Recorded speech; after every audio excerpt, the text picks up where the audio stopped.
betul. Itu sebab kadang-kadang kita nak tegur pun dah malas dah, tuan-tuan. Sebab orang ni tak mahu terima teguran dalam melaksanakan ibadat.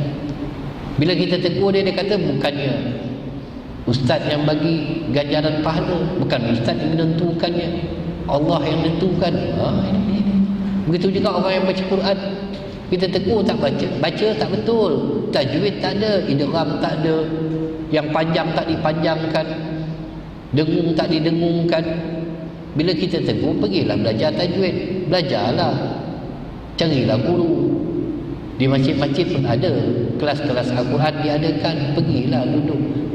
Allah, saya serah dekat Allah sajalah Ustaz bacaan saya. Mana boleh macam tu? Kita main serah je, kalau macam tu tak payah sembahyang lah, saya serah pada Allah sajalah. Orang yang tak sembahyang fasik, boleh dihukum bunuh. Undang-undang Islam kalau betul-betul disuruh taubat, dipenjara, disuruh taubat, ditangkap dan dipenjarakan. Kalau dia tak nak bertaubat, maka dihukum bunuh. Itu kemaksiatan bagi orang yang meninggalkan solat. Jangan main. Ingat, orang tak sembahyang ni tak maksiat kan? Ni maksiat yang paling besar sekali. Tapi bagi orang yang tak sembahyang, dia relax je. Dia tak tahu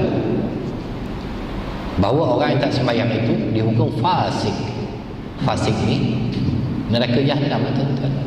Kita pernah kata kepada seseorang, orang yang tak sembahyang, yang tak pernah sujud kepada Allah, hukumnya fasik. Engkau pula yang menentukan neraka syurga untuk dia. Kita bukan menentukan syurga neraka untuk dia, sedangkan hukum dia telah tertulis di dalam Al-Quran dan telah dikhabarkan oleh baginda Nabi SAW melalui firman-firman Allah SWT. Afaman kana mu'minan kaman kana fasiqan la yastawun. Apakah sama, Allah tanya, antara orang yang beriman dengan orang fasik tu? Sama ke? Tak sama, tuan-tuan. Bila kita katakan orang tak sembahyang fasik, dia kata doakan dia, doakan. Selama mana kita mendoakan seseorang, sedangkan Nabi SAW suruh Sayyidina Abu Bakar memerangi orang yang tidak solat, orang yang tidak mengeluarkan zakat, hatta yang tak datang berjemaah pun Nabi nak bakar rumah dia. Ini kan orang yang tak sembahyang. Nabi kata, adakah Nabi kata doakan orang yang tak sembahyang tu biar masuk syurga? Ada macam tu? Hanya orang yang tak faham apabila berlakunya peristiwa di Taif. Ketika itu Islam belum berkembang, Nabi seorang aja yang mengembangkan Islam. Ketika itu orang belum beriman, belum kenal Islam. Ini yang nak didoakan agar mereka itu mendapat hidayah.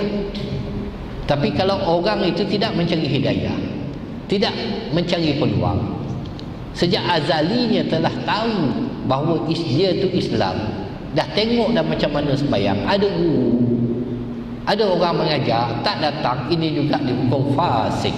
Tak boleh jadi wali nikah, kata ulama. Tempat kita kalau ada guru datang mengajar, tuan-tuan, kita tak tahu tentang ilmu tu, kita tak nak hadir, ulama menghukum fasik hukumnya. Tak boleh jadi wali nikah. Jangan main-main. Jadi orang yang fasik ni apa Allah SWT menyebut? Ammal ladzina amanu wa 'amilus solihati falahum jannatul ma'wa nuzulan bima kanu ya'malun. Orang-orang yang beriman dan beramal soleh, maka mereka itu akan beroleh syurga, tempat tinggal yang tetap sebagai balasan bagi apa yang mereka kerjakan. Ini dibaca oleh imam pada solat sunat, solat fardu subuh pada hari Jumaat. Wa ammal ladzina fasaqu fama'wahumun nar. Ini untuk orang fasik. Dan sebaliknya orang-orang yang fasik, maka tempat kediaman mereka ialah neraka. Neraka tempat dia.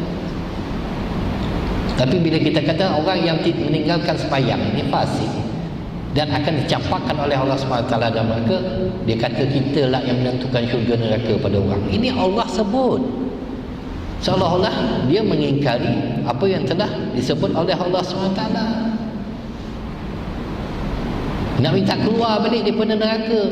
Allah tak peduli. Kullama aradu an yakhruju minha uhidu fiha wa qila lahum dhuqu 'adzaban nar alladhi kuntum bihi tukadzibun.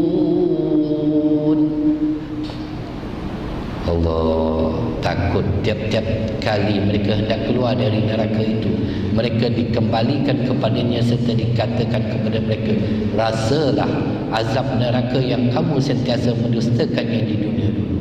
Rasakanlah yang kamu dustakan.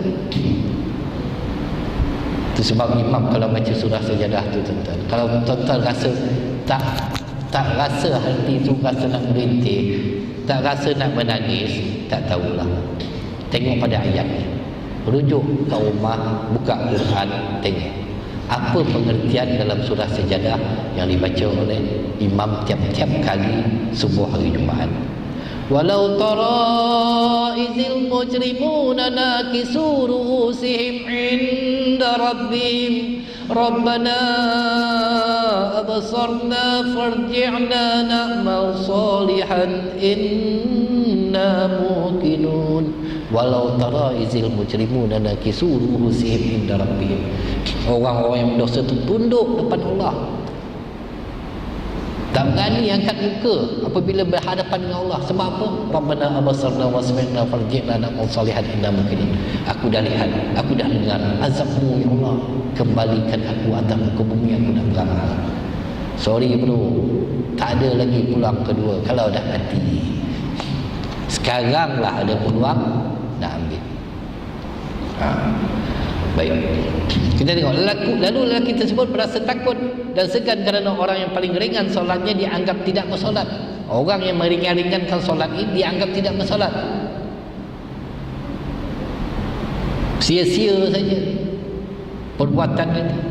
Lalu lelaki itu mengatakan di akhir perbuatannya, demi Allah yang membangkitkan engkau dengan segala kebenaran, aku tidak dapat melakukan sebaik ini. Lihatlah aku, ajarkan aku. Minta diajarkan, minta Nabi tunjuk solat. Nabi ajar, sesungguhnya aku adalah manusia yang biasa. Ada ketikanya aku betul dan ada ketikanya aku salah. Ini orang yang tawadu, sahabat Nabi. Ada ketika dia betul, ada ketika dia salah. Bukan semestinya kita betul. Walaupun kita jadi imam besar sekalipun, tak semestinya kita betul, tuan-tuan. Kita mengaji mana sekalipun, kalau ada orang tegur, kita terima.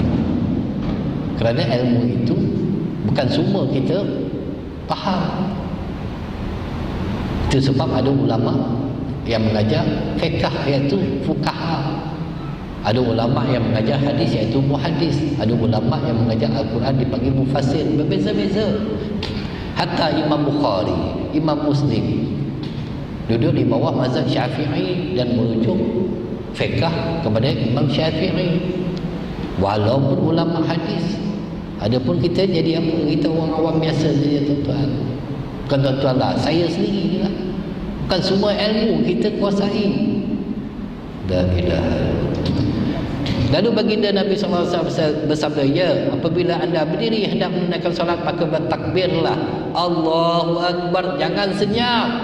Bunyi takbir tu Allahu Akbar. Kalau senyap tak sah, kerana ia salah satu rukun. Ini senyap dalam hati ustaz, tak sah. Itu rukun yang dalam hati niat. Ketika mengangkat takbiratul ihram itu, dalam hati kita niat saja, aku solat fardu maghrib 3 rakaat mengikut imam. Cukuplah niat kat situ kalau kita tak boleh nak baca panjang. Ini senyap. Begitu juga kita nak mengucapkan amin. La ilaha illallah. Amin. Bergemanya Masjid Nabawi. Sahabat mengucapkan amin dengan nyaring. Nabi kata nyaringkan suara apabila menyebut amin, maka akan disambut oleh malaikat, dibawa naik kepada Allah SWT. Perkenankanlah. Kita nak minta dengan Allah, kena nyaringkan suara. Adapun kita nak nyebut amin pun tak nak. Seumpama yang jatuh bas yang jatuh kat genting tu, minta tolong dengan orang, takkan dia minta tolong. Mesti dia jeritlah, tolong. Baru orang datang tolong. Ada pun kita nak sebut amin pun malas, tuan-tuan. Kita rehat sekejap. Kita sambung selepas azan tak lama, tuan-tuan. Saya tahu tuan-tuan pun nak ada open house lah, ada orang nak datang rumah lah, insyaAllah. Kita sambung selepas azan, insyaAllah.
Maka bertakbirlah baginda Nabi sallallahu alaihi wasallam mengajar.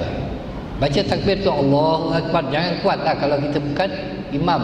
Yang kuat imam. Kita cukup sekadar dengar pada telinga kita. Kalau kita kuat tuan-tuan, mengganggu orang lain. Apatah lagi kalau imam tengah sujud.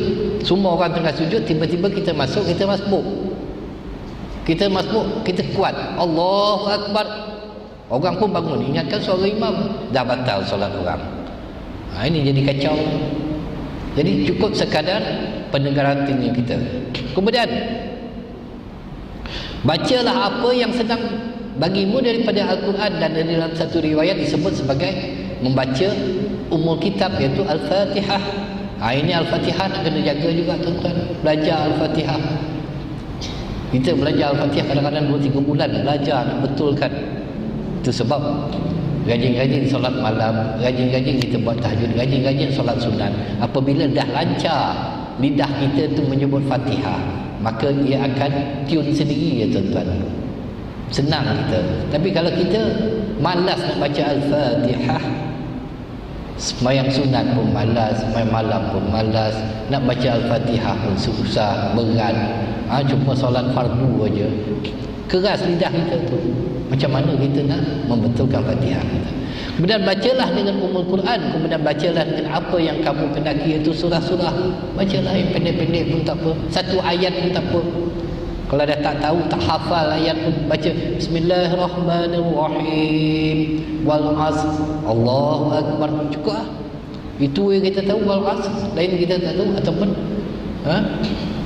Bismillahirrahmanirrahim, inna a'tainakal kautsar, Allahu akbar. Itu yang kita tahu. Cukuplah. Yang mudah-mudah. Sebab kita ni tak nak belajar. Dulu tak belajar, sekarang tak nak belajar, tak tahu bila nak belajar. Kemudian bacalah dengan apa yang kamu kendaki. Kemudian rukuklah sehingga sempurna. Rukuk nak kena sempurna. Ratakan antara badan kita tu. Jangan rukuk sampai ke bawah, ataupun rukuk sikit saja kita rukuk.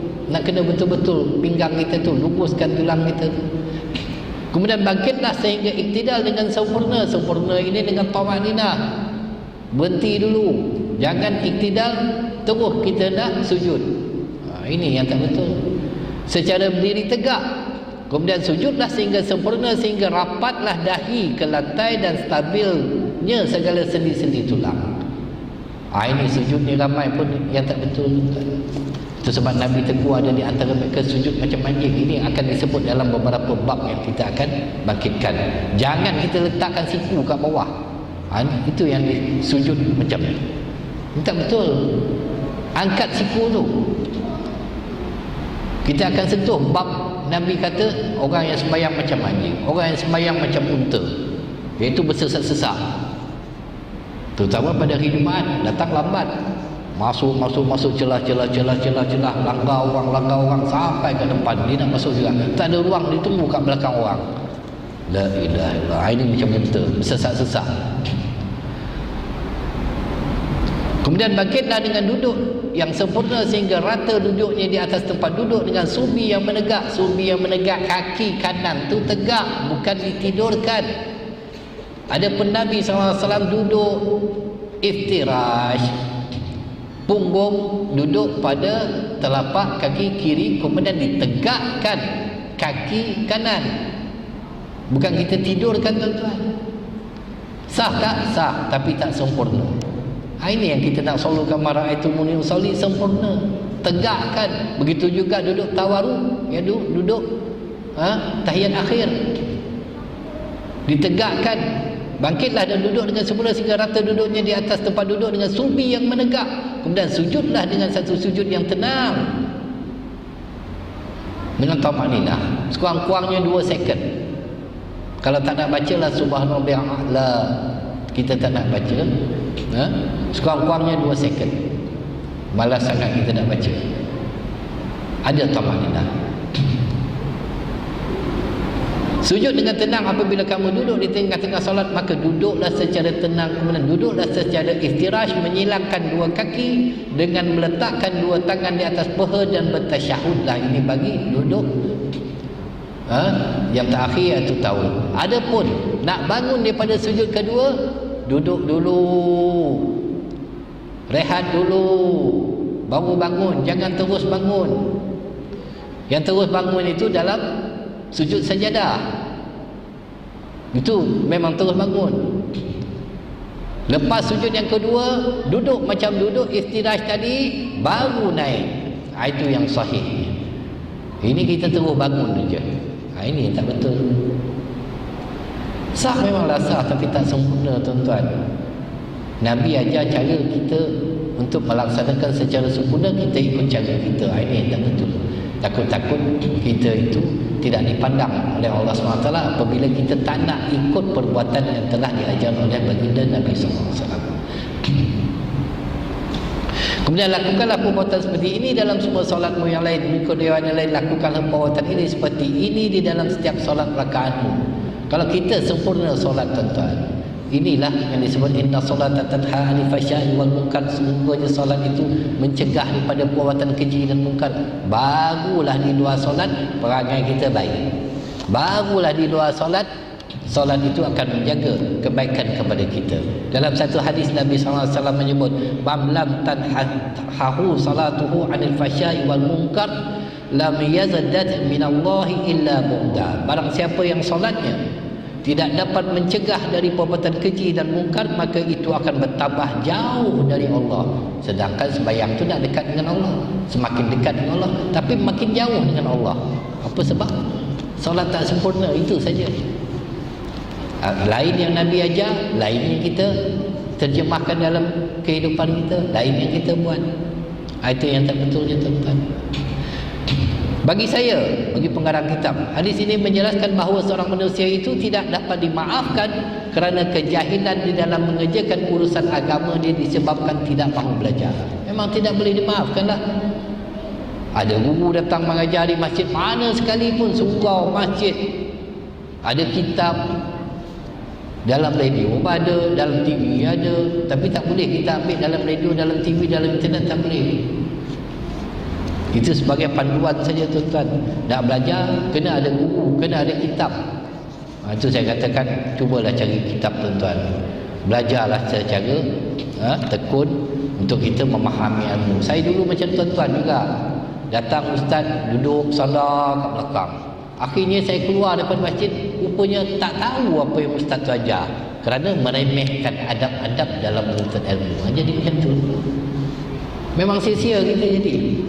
Tak percaya tuan-tuan balik, cuba fikir apa yang saya katakan ni, boleh tak menangkap? Sebab kita dalam kepala ni banyak nak fikir tuan-tuan.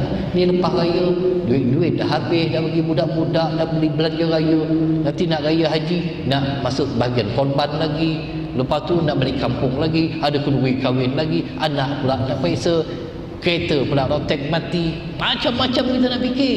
Mana boleh masuk ilmu dalam tu? La ilaha illallah. Itu sebab kena ada kitab lah tuan-tuan. Carilah kitab. Dulu saya bawa kitab, saya rasa habis dulu, ramai orang beli, tapi tak ada orang bawa. La ilaha illallah. Kita dah tahu dah, tiap minggu ke-3 imam, ke-4, minggu ke-4 pengajian sifat solat Nabi yang sahih pada hari Rabu. Patutnya ada jadual. Saya satu hari bulan ni saya tahu kitab hadis Abdullah Ibnu Umar yang akan diadakan di Masjid Muqarrabah Bandar Seri Damansara bersama tuan guru saya itu Tuan Guru Syekh Muhammad Nurdin Al-Bajari Al-Bakri. Dah tahu dah satu bulan ada pengajian, sambungan daripada 2 pengajian bulan Ramadan Utari.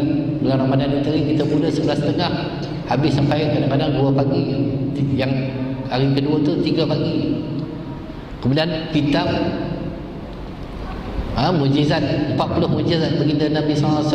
Yang pertamanya, fasa pertama kita buat di Masjid Al-Falah daripada pagi sampai asar. Kemudian sambung pula di Masjid Mu'ajabal pagi sampai asar. Itu nak kalau nak mengaji tuan-tuan. Kalau mengaji santai-santai, takkan lekat ilmu itu pada diri kita. Allah. Apa lagi tuan-tuan? Ibnu Hajar Al-Asqalani dalam Fathul Bari mengatakan sabda baginda Nabi SAW bunyi, kembalilah, ulangilah salatmu, sesungguhnya kamu masih belum salat. Mengenai hadis ini Al-Qadiyat mengatakan hadis ini membuktikan bahawa perbuatan orang jahil dalam mengerjakan ibadat yang tidak berdasarkan ilmu adalah tidak memadai, tidak sah. Itu sebab disebut oleh Syekh Ruslan, wa ma bi ghairi ilmi ya'mal fa a'maluhu mardadatun la yuqbal. Sesiapa yang melakukan ibadat itu tanpa ilmu, maka ibadatnya itu, solatnya itu akan tertolak, takkan diterima langsung. Hadis ini mempunyai dua tanggungan makna. Sekiranya penafian yang dikemukakan oleh baginda Nabi SAW ditanggung atas penafian pahala, maka ia adalah sesuatu yang zahir jelas. Dan sesiapa yang menanggung di atas ketidaksempurnaan solat lelaki tersebut dengan hujah bahawa Nabi SAW tidak menyuruhnya selepas daripada belajar, membuktikan bahawa solat itu sudah memadai dengan belajar. Kena belajarlah. Maka pendapat yang kedua ini terdapat beberapa penilaian. Ini kerana Nabi SAW memerintahkan lelaki tersebut dalam satu suruhan yang terakhir bagi mengulanginya. Lalu lelaki tersebut meminta untuk mempelajarinya, dan baginda pula mengajarkan kepadanya. Keadaan ini seolah-olah baginda Nabi SAW bersabda kepada lelaki itu, ulangilah solatmu sebagaimana apa yang telah aku ajarkan kepadamu taman. Habis satu bab. Kita akan masuk bab yang lain pula, tuan-tuan. InsyaAllah moga-moga Allah SWT bagi kekuatan kepada kita untuk melakukan ibadat kepada Allah SWT dalam keadaan sempurna. Dan pesan saya sekali lagi, tuntut ilmu itu talibul ilmi faridatan ala kulli muslim wal muslimat. Menuntut ilmu itu fardu wajib ke atas muslimin dan muslimat. Tak ada ilmu, kita lemas dalam kubur, dan ibadat kita itu tergantung. Kita tak tahu sah, batal, makruh, haram dan sebagainya, kita tak tahu. Itu sebab penting kepada ilmu. Aqulu qawli hadza wa astaghfirullahal azim li wa lakum. A'udzubillahi minasyaitonir rajim. Bismillahirrahmanirrahim. Alhamdulillahirabbil alamin. Hamdan syakirin wal aqibatu lil muttaqin wassalatu wassalamu ala rasulina Muhammadin wa ala alihi washabihi ajma'in.